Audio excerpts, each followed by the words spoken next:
Hello, my dear students. I am Karamjeet. I welcome you all on my YouTube channel, The Quest of Karamjeet. Educator Karamjeet channel is now The Quest of Karamjeet. Previous sessions में मैंने इसके लिए कोई ऐसा specific video तो नहीं बनाया है, लेकिन वीडियो की शुरुआत में मैंने आपको बताया है कि इस चैनल का जो अब नाम है वो होगा द क्वेस्ट ऑफ करमजीत। मुझे एडुकेटर करमजीत चैनल के ऊपर मैंने प्रीवियस सेशन में भी मैंने इसके बारे में डिस्कस किया है। कुछ मिस लग रहा था कि जिसमें एक अनुसंधान जैसा या इंस्टीट्यूट जैसा कोई नाम नहीं था, तो इसलिए मैंने बहुत गहन विचार करके रिसर्च करके फिर उसके बाद मैंने ये नाम रखा है, जो कि अब ये परमानेंट रहेगा। तो क्वेस्ट ऑफ करमजीत, क्वेस्ट नाम के वैसे तो बहुत सारे इंस्टीट्यूट है, लेकिन करमजीत नाम का कोई नहीं है, तो इसलिए मुझे लगा कि अपने चैनल का जो नाम होना चाहिए, पहचान होनी चाहिए, वो आपके नाम से होनी चाहिए। तो इसीलिए अब मैंने इस चैनल का नाम द एडुकेटर करमजीत हैशटैग से चेंज करके अब इसका द क्वेस्ट ऑफ करमजीत कर दिया है। यूट्यूब चैनल के सर्च बॉक्स के में आप जब जाएंगे तो द क्वेस्ट ऑफ करमजीत आप फाइंड कर सकते हैं, डायरेक्टली मेरे पेज के ऊपर आप पहुंच जाएंगे। तो चलिए फिर अब हम सेशन की शुरुआत करते हैं। आज का जो सेशन है वो है कॉमन एरर के ऊपर। कॉमन एरर, जैसा कि आपको पता है, एक सेंटेंस के ऊपर 5 सेंटेंसेस होते हैं, उसमें से पार्ट होते हैं ए बी सी डी, और इन 4 पार्ट्स में से किसी एक पार्ट में एक एरर होता है। तो उस एरर में आपको वही एरर आपको ढूंढना है और वो आपको आंसर देना है। तो चलिए फिर अब हम सेशन की शुरुआत करते हैं। Let's start the session. This is common error of adverb. Adverb का कॉमन एरर हमें ढूंढना है एडवर्ब की। तो फिर से आप देख सकते हैं the quest of Karamjit and the quest of Karamjit hashtag quest of Karamjit, आप उसको आप फाइंड करिए तो डायरेक्टली आप मेरे यूट्यूब पेज के ऊपर पहुंच जाएंगे।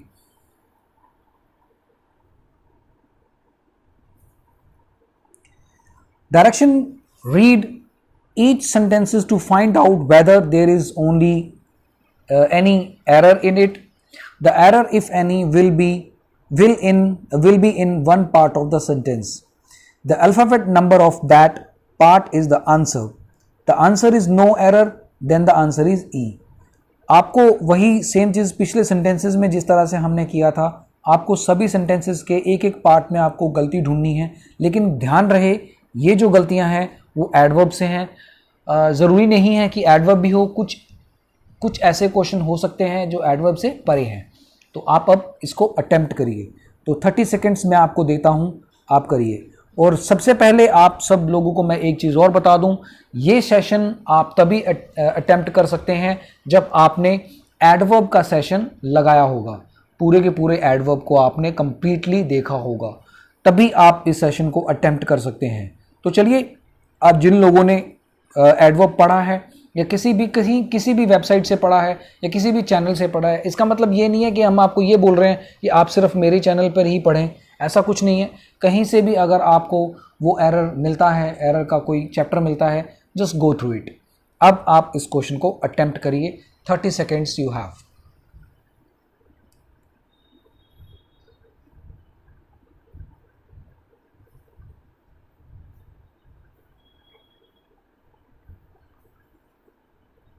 अगर कोई पंक्चुएशन मार्क्स हैं उसको अवॉइड करिए।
आई होप आपने अटैम्प्ट कर लिया होगा। Yes, under no circumstances we can help you in this immortal project, said the chairman. तो इस सेंटेंस से हमें क्या पता चलता है, एक इन्वर्जन का सेशन है जो कि मैंने आपको प्रीवियस सेशन में बताया हुआ है. तो इन्वर्जन में क्या होता है, देखिए अंडर नो सर्कमस्टांसेस, जहां तक तो एडवर्ब नहीं है, तो यहां पर आपको इन्वर्जन का सेंस करना पड़ेगा. वहां पर कैन वी हम करेंगे क्योंकि वहां पर वो क्वेश्चन पूछ रहा है. ठीक है, तो इसलिए answer option B is correct. Next, somebody informed the contractor that his brother had only died 5 days before. करिए.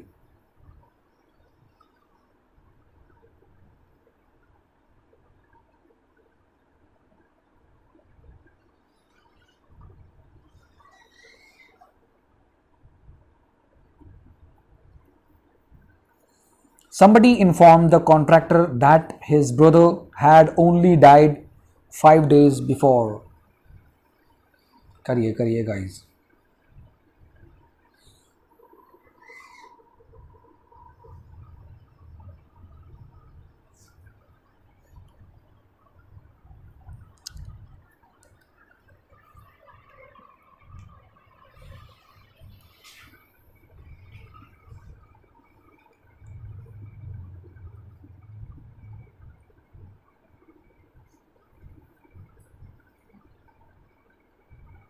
ओके, सो देखिए, somebody informed यहां तक ठीक है, द कॉन्ट्रैक्टर दैट हिज यहां तक ठीक है, ब्रदर हैड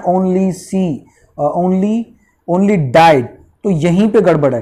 देखिए आपको यहां पर ओनली का मतलब ये नहीं है कि कहीं पे भी आप इसको कर दो, आप इसको ऐसे कह सकते हो, ब्रदर हैड डाइड ओनली आना चाहिए यहां पर. ओके, ओनली बाद में आएगा, इसके बाद ओनली 5 days बिफोर, केवल 5 दिन पहले ही तो हम इस तरह से तो बोलेंगे, तो ओनली इनके बीच में नहीं आएगा. ये एक तरह से फ्रीक्वेंसी नहीं है, है ना, फ्रीक्वेंसी वाले वर्ड यहां पर आते हैं बीच में, तो इस बात का आपने ध्यान रखना है. चलिए third question, she is very senior to me so I cannot defy her orders.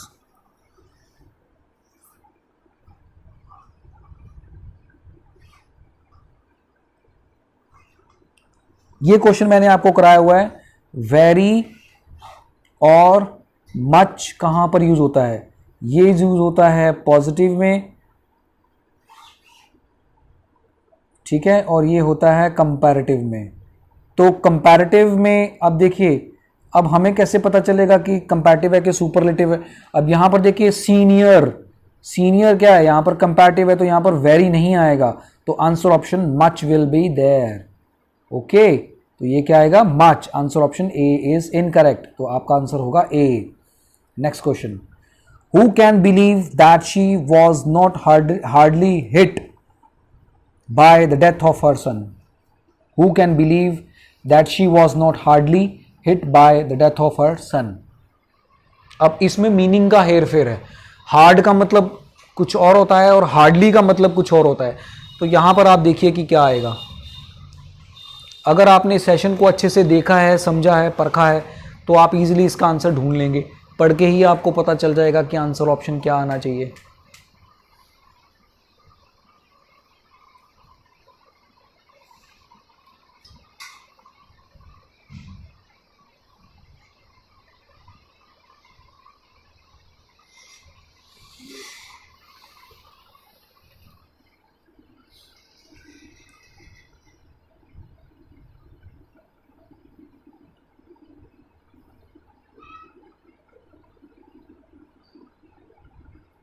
Yes guys, do it.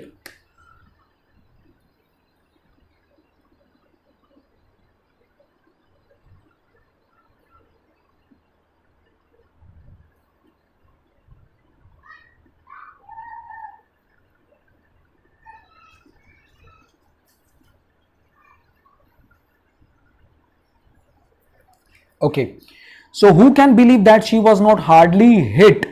Hardly का मतलब क्या होता है, मुश्किल से हिट कर रहा है, नहीं, बहुत तगड़ा हिट हुआ, तो इसलिए आपको हार्ड हिट नहीं करना है, आपको करना क्या है, hit hard, this is the correct answer. तो यहां पर क्या होगा, hit hard, C option. Hardly she likes to hear my name after the dispute with occurred between us last year, no error. ढूंढिए, बहुत अच्छा क्वेश्चन है, इन्वर्जन है, इतना बता देता हूं आपको, दिस इज इन्वर्जन। मेरा सेशन देखिए इन्वर्जन का, आपको समझ में आ जाएगा।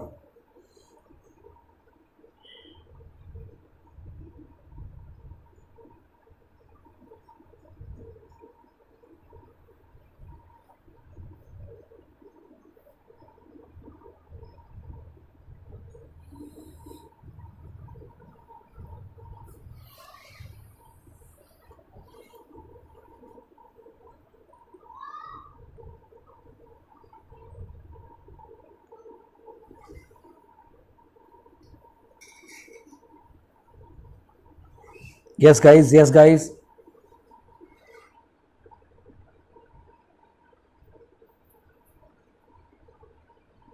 देखिए आपको मैंने जो एडवर्ब का थर्ड पार्ट है उसमें मैंने एक चीज बताई थी, इन्वर्जन। इन्वर्जन ये होता है कि जब कभी भी हार्डली, स्कार्सली जैसे वर्ड आ जाएं, उसके बाद ऐसे लिखा हो शी लाइक्स, तो लाइक्स की जैसे वर्ड को हमें नहीं लिखना है, उसकी जगह पर हम डज जैसा वर्ड यूज करेंगे क्योंकि सिंगुलर है। तो हार्डली डज शी लाइक आना चाहिए यहाँ पे, तो लाइक्स की जगह पर क्या आना चाहिए, लाइक आना चाहिए। तो यही आपका इन्वर्जन है, आंसर ऑप्शन ए, मतलब ए वाला पार्ट आपका गलत है। Next question, by discussing only with the officers concern they found out the person behind the fraud. By discussing only with the officer concern they found out the person behind the fraud.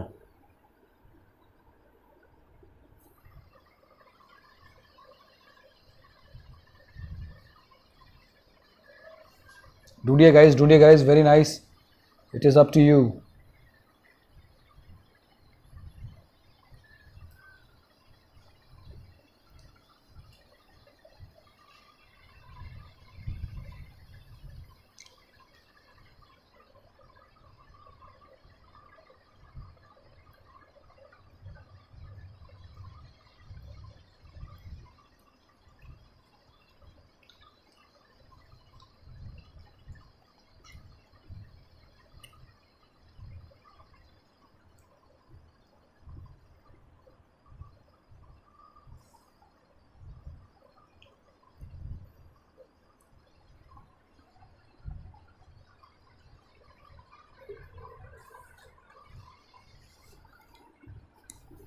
Yes.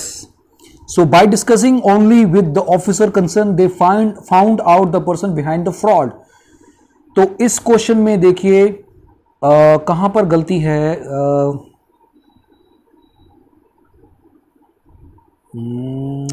Sentence तो अच्छा लग रहा है लेकिन नहीं, यहां पर होगा, यहां पर भी आपको इन्वर्जन ही करना है।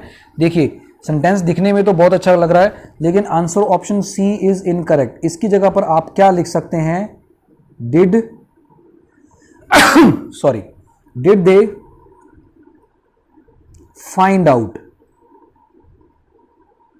ये आंसर ऑप्शन सी रहेगा आपका, डिड दे फाइंड आउट, यहां पर भी आपका इन्वर्जन रहेगा। गाइस अच्छे से ना इन्वर्जन को चेक कर लेना, एक बार नहीं, दो बार नहीं, 3 बार 4 बार, जैसे भी आपको अच्छा लगे, इन्वर्जन के सेशन को आपने जरूर देखना है, ठीक है। तो चलिए next, the house is very good but too much small to accommodate the full family. The house is very good but too much small, अब यहीं से दिखने से ही लग रहा है कहां पर गलती है, to accommodate the full family। करिए,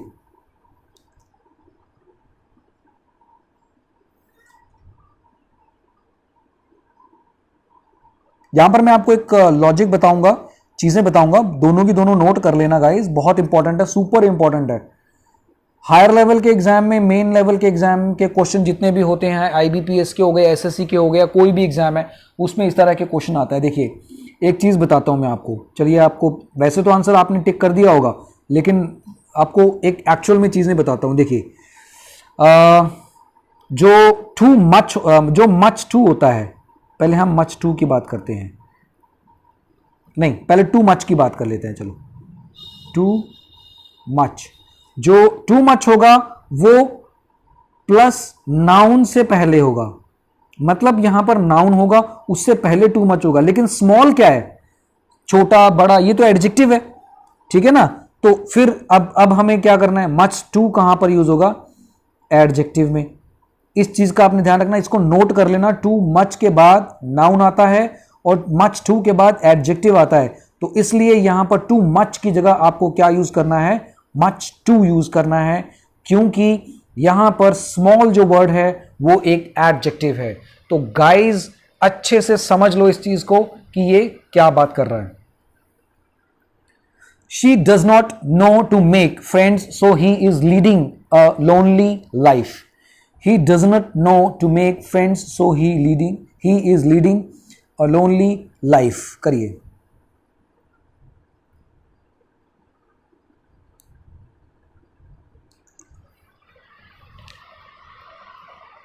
इसमें एक वर्ड मिस है, ये क्वेश्चन मुझे याद है, कहीं ना कहीं मैंने पढ़ा हुआ है, मैंने अटेम्प्ट भी किया हुआ है जब मैं खुद प्रैक्टिस करता हूँ उस टाइम पे, और आंसर भी बहुत अच्छा है इसका।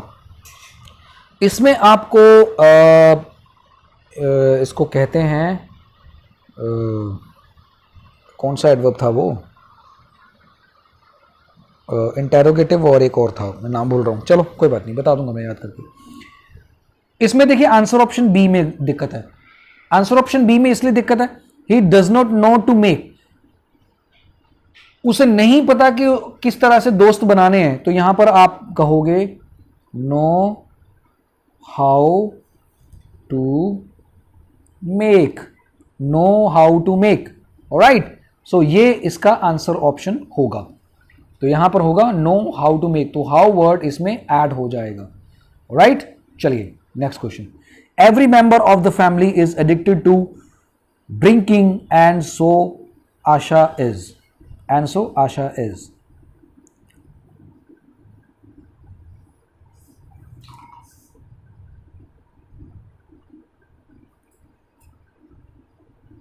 अब देखिए सो जैसा वर्ड है, सो जैसा वर्ड भी इन्वर्जन है, यहां पर ये इन्वर्जन होगा। अब इन्वर्जन करके देखो, इन्वर्जन क्या हुआ, इन्वर्जन में क्या होता है, मतलब जो जो हेल्पिंग वर्ब होता है वो उस शब्द के बाद आ जाता है और उसके बाद आगे वाले सेंटेंसेस रहता है।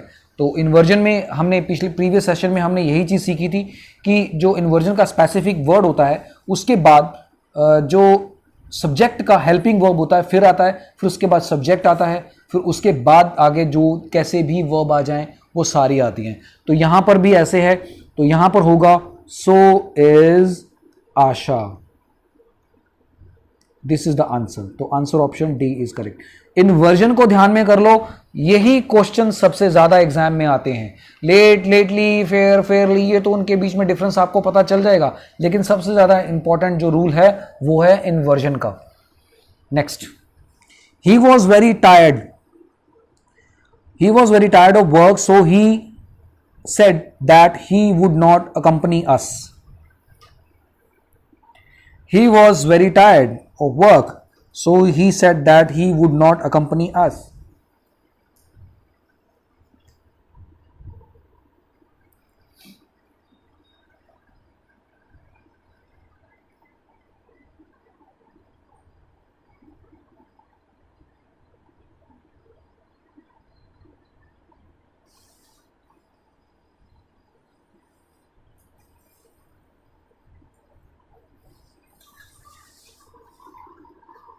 Attempt this, guys.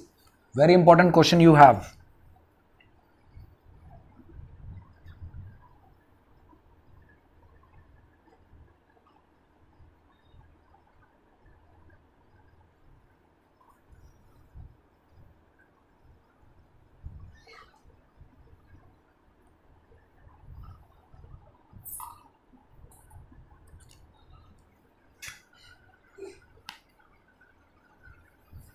Okay, he was very tired, यहां तक ठीक है, बहुत ज्यादा थका हुआ था।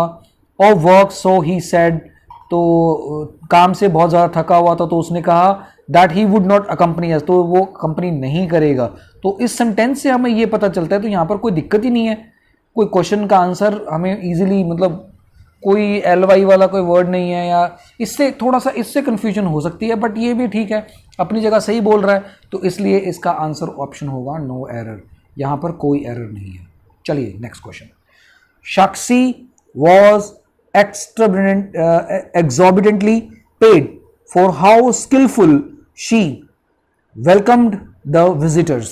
बहुत अच्छा क्वेश्चन है, वेरी वेरी इंपॉर्टेंट।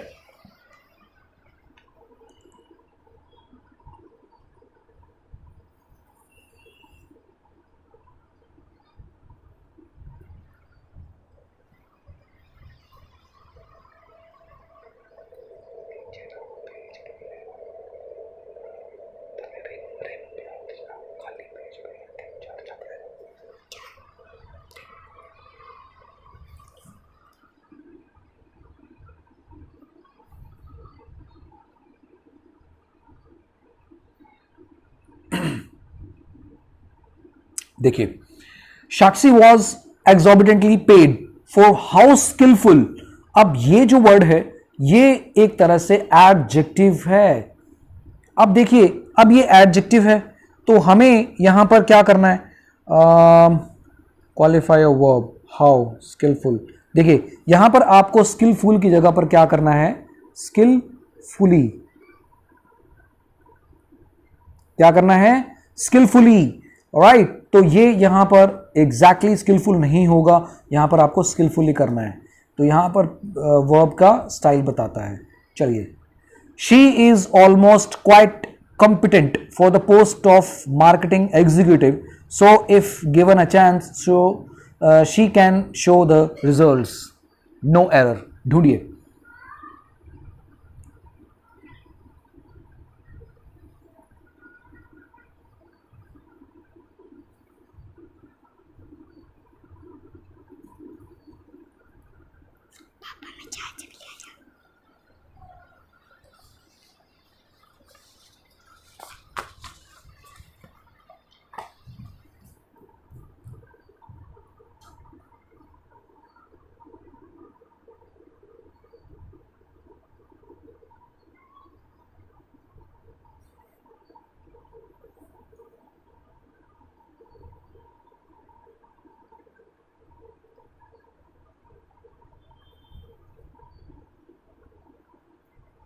बहुत अच्छा क्वेश्चन है।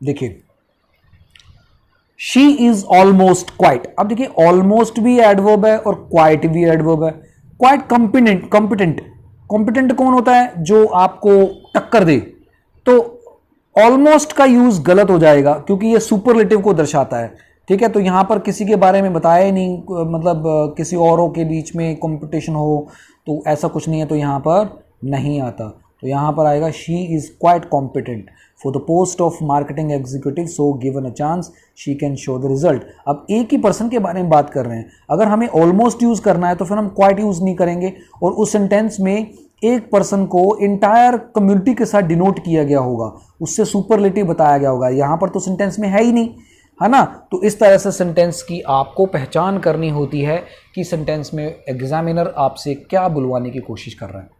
Next question. The student requested the principal to be enough kind to grant him 7 days leave. The student requested the principal to be enough kind to grant him 7 days leave।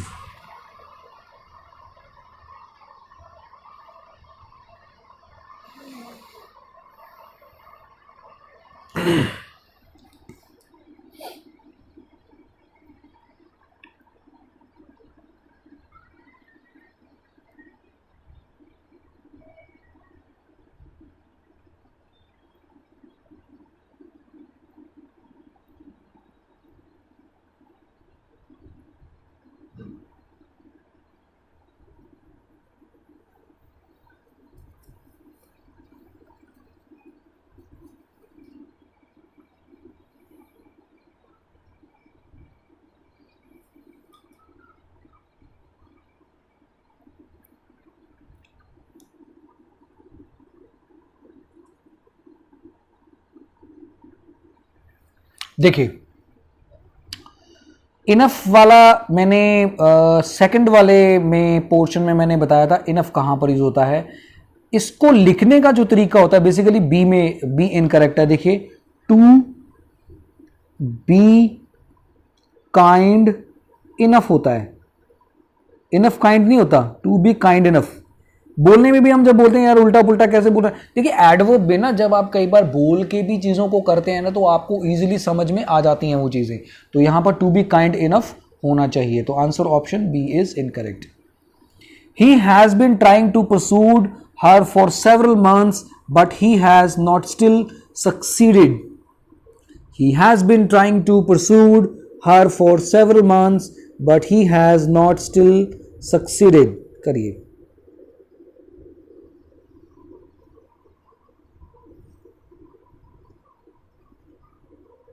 इसमें बहुत अच्छा concept समझाऊंगा, still और yet के बीच में क्या फ़र्क है। वैसे मैंने आपको अपने लेक्चर में बताया है लेकिन इसमें भी आपको समझ में आ जाएगा। देखिए पहले अटेम्प्ट कर लीजिए, कोई बात नहीं, 30 सेकेंड्स ले लो।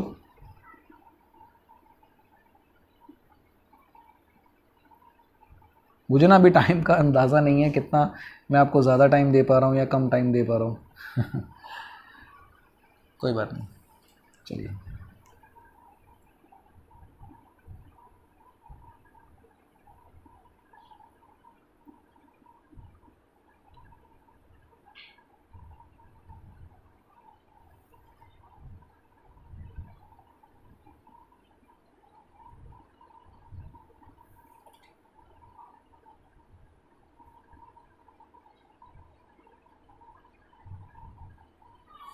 देखिए he has been trying to persuade for her several months but he has not still succeed.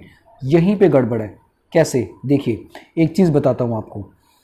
Still जो होता है वो अफर्मेटिव सेंटेंसेस में होता है। कौन से सेंटेंसेस में? अफर्मेटिव में। Affirmative in the sense of positive. जो भी सेंटेंस पॉजिटिव होगा उस केस में हम स्टिल यूज करते हैं।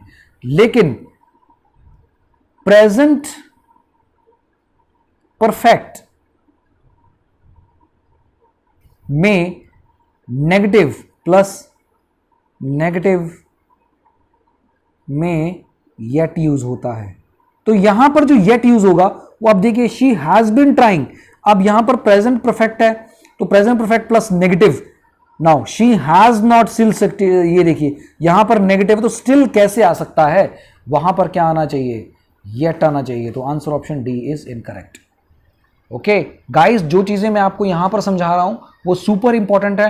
नोटबुक के ऊपर उतार लीजिए क्योंकि स्टिल और येट के बीच में अगर इन केस आपको चैप्टर में मैंने नहीं बताया है तो आपको जब एक्सप्लेन करूंगा तो वो सारी चीजें मैं इसमें बता दूंगा। ठीक है? Okay guys, next question. Before the game he felt surely of winning but within 5 minutes he realized that he was wrong. Before the game, he felt surely of winning, but within 5 minutes, he realized that he was wrong. करिए।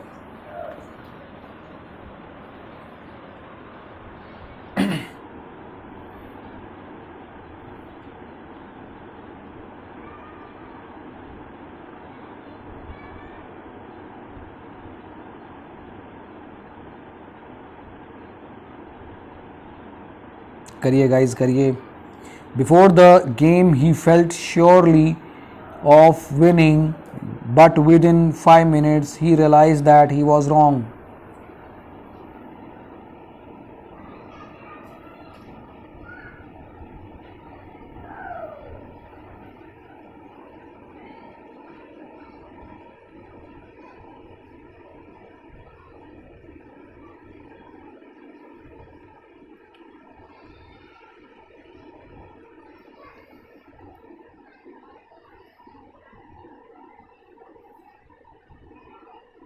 Okay now before the game he felt sure आना चाहिए, surely नहीं आना चाहिए। Surely तो style हो गया लेकिन उसने सोचा ना, तो वो वर्ब की बात कर रहा है तो श्योर क्या हो गया? एक तरह से वर्ब है ना। फेल्ट श्योर, तो इसलिए श्योरली नहीं आएगा, यहां पर श्योर आएगा। चलिए, the amount which the company paid to the dependents of the deceased was fairly unjustified. करिए. 16th question. The amount which the company paid to the dependents of the deceased was fairly unjustified. No error. ढूंढिए.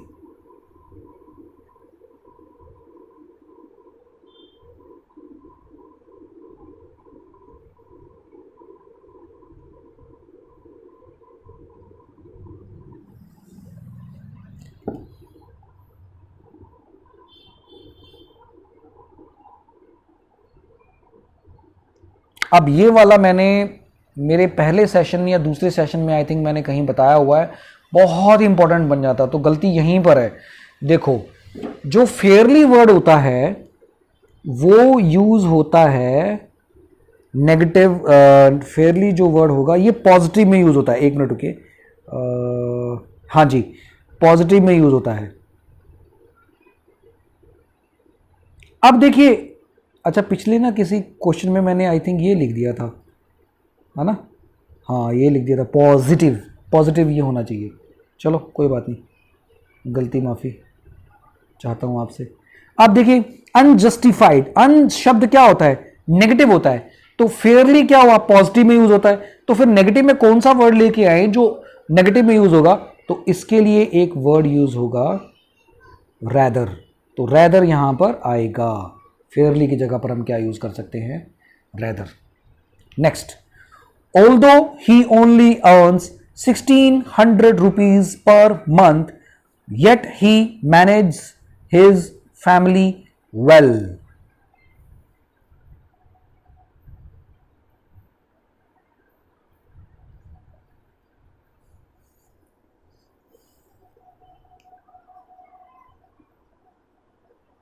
अब ये वाला question आपको, ये मैंने I think ये एक क्वेश्चन था, क्वेश्चन नंबर मुझे याद नहीं आ रहा, जिसमें मैंने ओनली शब्द करवाया था. वो था आई थिंक सेकंड क्वेश्चन होगा या थर्ड क्वेश्चन होगा. आप एक बार चेक कर लेना. शायद थर्ड होगा, शायद चेक कर लेना एक बार.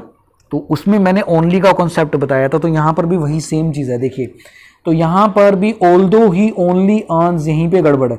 तो यहाँ पर आपको क्या करना है?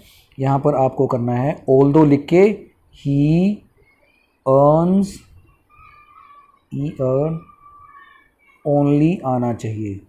Okay, so this is the correct sequence. तो answer option A is incorrect. I like that opportune moment where the workers proved themselves and come out victorious. victorious या victorious वैसे तो victorious होना चाहिए, बट आप अपने हिसाब से प्रोनाउंसिएशन बोल सकते हैं. भाई आप इंडियंस हैं, मैं भी इंडियंस हूँ, है ना. इंडियंस में ही आता हूँ, मैक्लोडियंस भी आता हूँ, तो बोल सकते हैं भाई. टूटी फूटी भी इंग्लिश बोल लो, चल जाएगी, कोई बात नहीं. अगर फॉरेनर के सामने आप इंग्लिश बोलोगे ना, तो उनको भी समझ में आ जाएगा भाई ये बोलने की कोशिश कर रहा है. मुझे याद है, मैं पता नहीं 2003 या 4 की बात होगी. मैं अपने जद्दी गांव है यहाँ से कुछ किलोमीटर, 25 किलोमीटर दूर, तो वहाँ जा रहा था. वहाँ पर मुझे कुछ अंग्रेज़ मिल गए और मैंने एडवांटेज लेना चाहा. तो मैंने भी फिर वहाँ पर टूटी फूटी इंग्लिश बोली थी. और उनको दे कैन अंडरस्टैंड, उनको पता है इंडियंस मतलब जो कॉर्पोरेट सेक्टर में है या जो अच्छे एजुकेटेड है वो अच्छे इंग्लिश बोल सकते हैं, बट जो आम जनता है वो नहीं बोल सकती ना. एजुकेशन का लेवल इतना हाई नहीं है. तो उन्होंने मैनेज कर लिया था. चलो, any how, I like that opportune moment where the workers proved themselves and came out victorious. तो इसका होगा आंसर ऑप्शन when आना चाहिए यहाँ पर. I like that opportunity moment when the workers proved themselves and came out victorious. तो यहाँ पर where नहीं, जहाँ नहीं आएगा. सेंटेंस आपको ये बताता है जब वर्कर्स ने अपने आप को विक्ट्रियस प्रूव किया था, तो वहाँ पर आपको when कहना है. That is, where else did you go besides the bank? Where else did you go besides the bank? अब ये where else कहाँ होता है? where else नहीं होता. नहीं होता, मैंने आंसर बता दिया। थोड़ा सा आपको कंफ्यूज कर सकता है, ये वाला आंसर ऑप्शन है, वेयर के साथ एल्स नहीं आता क्योंकि ये सुपरफ्लूअस है। आप सुपरफ्लूअस क्या होता है, वो चीज़ जो नहीं आनी चाहिए और आप फिर से उसको यूज़ कर रहे हैं, इज कॉल्ड सुपरफ्लूअस। ठीक है, last question, I hardly ever see him because in my opinion he is not a reliable man. I hardly ever see him because in my opinion he is not a reliable man। करिए।